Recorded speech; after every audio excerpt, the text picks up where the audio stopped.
I know there's hierarchies at different levels, and spirits, and also enlightened spirits that might be able to help me in my healing process and help me heal. So how do I vibrate in order to, or resonance in order to obtain the needed healing? Thank you for your help.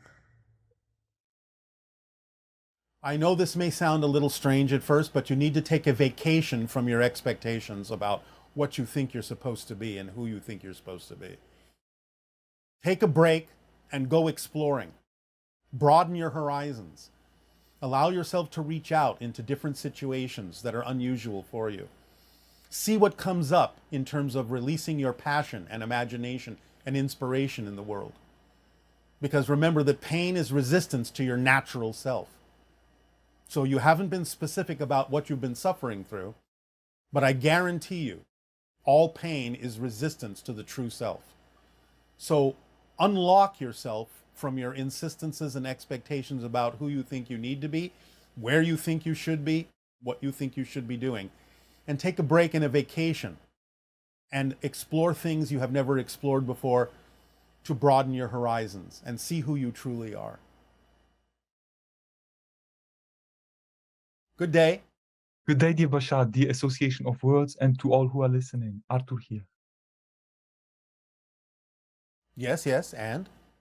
Dear Bashar, my question is, do I understand correctly that which we know as the Mitchell Hedges crystal skull, and as the idea of the crystal skulls, is an ancient way to communicate with spirit or with the higher self or with a specific consciousness, that this is the way in which we will use AI, or that this is the way in which the crystal skull is related to what we understand as AI, as a form of quantum interface? Yes. What is the skull's connection to Passover?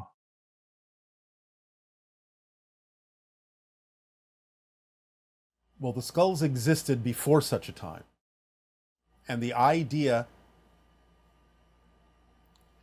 is not a direct connection to what you're talking about. Only in the most general sense could it be connected to the concept of Passover. But it isn't really. Would it have to do with the energy being spread around the planet? Yes, in a communicative form, a unification, a bringing together, a tying together, an alignment with the energy grid, especially the crystalline grid of your planet. Which is why it is so important now to work with the grid and to send love down the grid? Yes. If that is the way you are attracted to do it, yes. There are many ways. Thank you. Yeah, Bashar, one of my great passions is to create portals in the shape of geometric sculptures that are big enough for people to lay in or sit inside of. All right. One of those is a copper dodecahedron. So far, I have played around with this permission slip using the Schumann resonance, but I've also used it to silently broadcast your birthday meditation while playing it simultaneously aloud a speaker. All right. So my question in relation to that is, which are the frequencies that you would suggest to pump through such a structure? 7.85 cycles per second. So the Schumann frequency, thank you. Because it connects you to nature, it connects you to earth. And from there, a person can alter the vibration within themselves to whatever point it serves them to do so. Thank you. Would you like to share with us something about Anubis, and could you tell us a little bit something about your siblings? Anubis as an archetypal energy will again be the exploration of the spirit world, what has been called the underworld.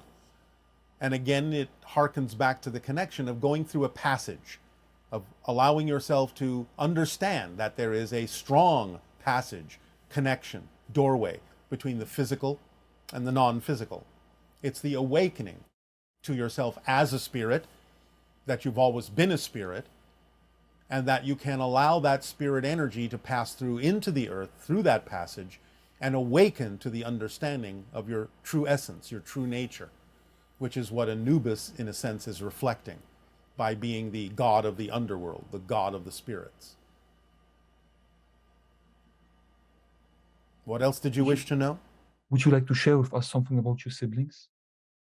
Are you saying civilization? Your siblings. Siblings, is that what you said? Yes. No, not at this time. Okay.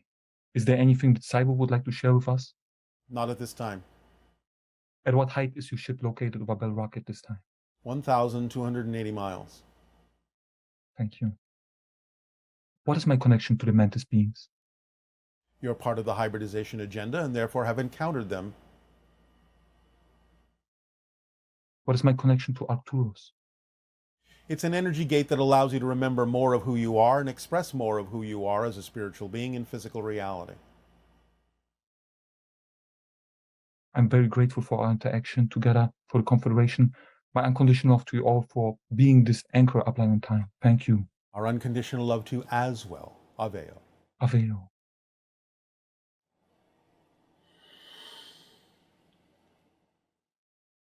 Hi, Bashar.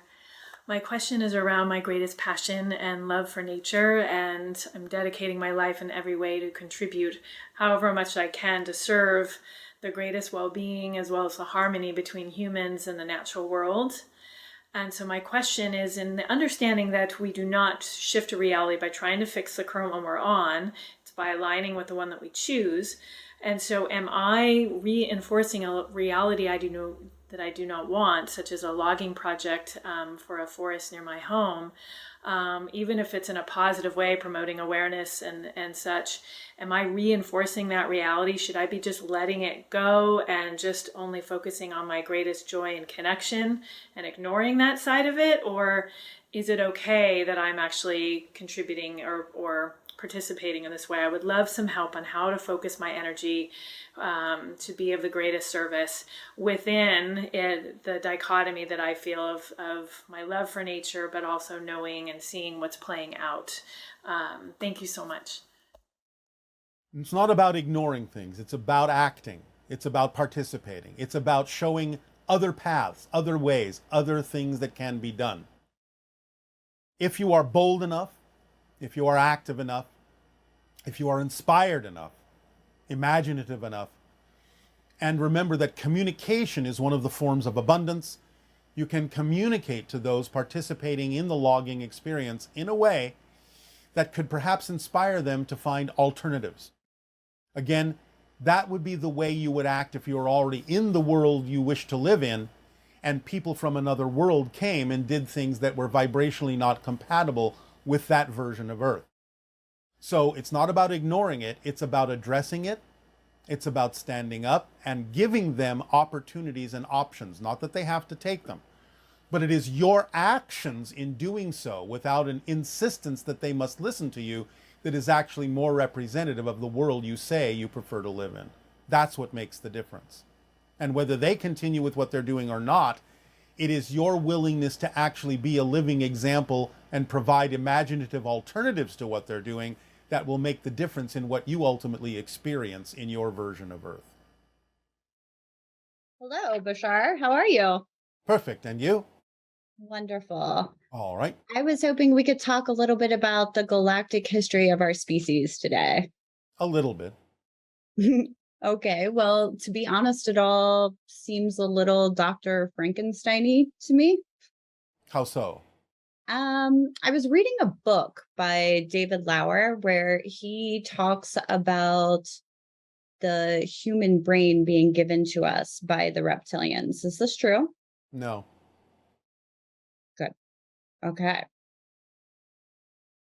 It's very interesting, the information that comes through regarding the reptilians. Yes. A lot of misinformation. Why is that? Because you have been indoctrinated into the idea of a fear reaction for survival purposes. And therefore, the vibration of the reptilians ignites the reptilian section of your brain and goes into survival mode. Fight or flight, fear reaction. Understood. Okay, so how do you see the human brain? Do you see it as a receiver, a processor, or a transducer? Well, as we said, the higher mind is the conceiver. The physical brain is, in that sense, the receiver, and the physical mind is the perceiver. So it is a translation device that takes the higher frequency energy from the non-physical higher mind and rearranges it according to the belief systems in the physical mind in a way that is compatible for the physical mind to perceive and act upon those things. Fantastic. So the human skull is a container that holds the human brain. It is a resonating container, a resonating container. Ooh, I like that. Is that how you would also describe the crystal skulls? Yes, in many ways. They operate on certain frequencies, certain resonances that connect them to other skulls and to other dimensions of reality. They translate things in a certain way. Do they also hold information? Yes. Okay. So as we raise our frequency and we begin to resonate with those crystal skulls, will we be able to unlock more information regarding our galactic history? Yes. Or at the very Okay. least, the history of your planet. Oh, good. So when you initially gave that crystal skull transmission, it was on Easter weekend. Can you give us more information as to the synchronicity of that timing? Perhaps next Easter I will. Well, can you give me a little background on if we will be resurrecting more crystal skulls in the near future? Relatively speaking, yes, you will discover more crystal skulls in your so-called future. Okay. But you're not going to tell me how long. I don't do predictions. Okay. Um, you also talked about the crystal skulls and their connection to AI, which I understand you've already sort of covered the idea that there's no such thing as artificial intelligence, just intelligence itself. Yes, and you can have a so-called artificial device that allows the intelligence to express itself. Okay, great. Can we talk a little bit about the hybridization program? Certainly. I am feeling a little more distance with the hybridization program recently. Yes. And I'm wondering if this has something to do with the fact that I've recently entered sort of the postmenopausal phase of my life. Yes, to some degree, but also because the hybridization agenda has shifted into different phases that are no longer exactly what they used to be and no longer dedicated, shall we say, to the idea of the procreation of hybrids. It's gone on to the idea of the expansion of their awareness of the fact that they're coming to live on Earth, the education of the hybrids, and it coincides with the idea that it is no longer necessary to extract genetic material from most of the participants who have been participating for most of their lives. Especially when you go through that kind of a change, synchronistically, the phases of the hybridization agenda are also going through changes because of the timing that was originally agreed upon. Okay. So this doesn't mean that we've done anything wrong collectively as a species. It's just No. more of an evolution, correct? Yes. Yes. Okay. There's just a lot of very strange information coming out all over Yes. the place. A lot of it is simply due to misinterpretation because of preconceived notions of how things are. So it's being interpreted in different ways by different people who already have an understanding in their own mind about how things work. And therefore they're going to use that particular nomenclature to identify things. They may be accurately perceiving certain things in energy, but again, it's the interpretations that may be taking their cue from outdated and old-fashioned terminology and concepts. Thank you for clarifying that because it's been kind of heavy lately.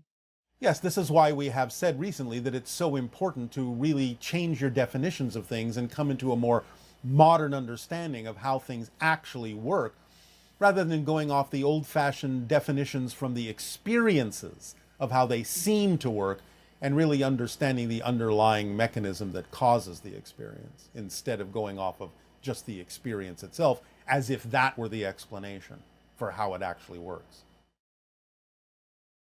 Great. Okay. So in those terms, can we talk a little bit about the feeling of failure? I feel like that is definitely something that I have noticed coming up a lot in my existence and my reality. Where do you think you should be? that you feel you're falling short on? What kind of insistence do you have about where you think you should be? And then comparing where you are to that, and then of course inevitably finding yourself being a failure. You're creating the circumstance itself with your insistence on where you think you should be. Okay. Where do you think you should be? I just have this like underlying feeling that I should be doing more than I'm doing. And if that is true, why wallow in the idea that you're not doing it instead of doing it? Good point. Thank you. We often make them. Usually the only reason that people wallow in the idea of not doing it instead of actually doing it is again because you have a belief that says that if you do it, you're afraid that something bad will happen. Mm-hmm. So what is that fear? What is that belief? What do you think will happen that you're so afraid of if you actually move forward and do the things that you are obviously hesitating to do? Yeah. So you don't have to answer me now, but it's something to think about. Okay.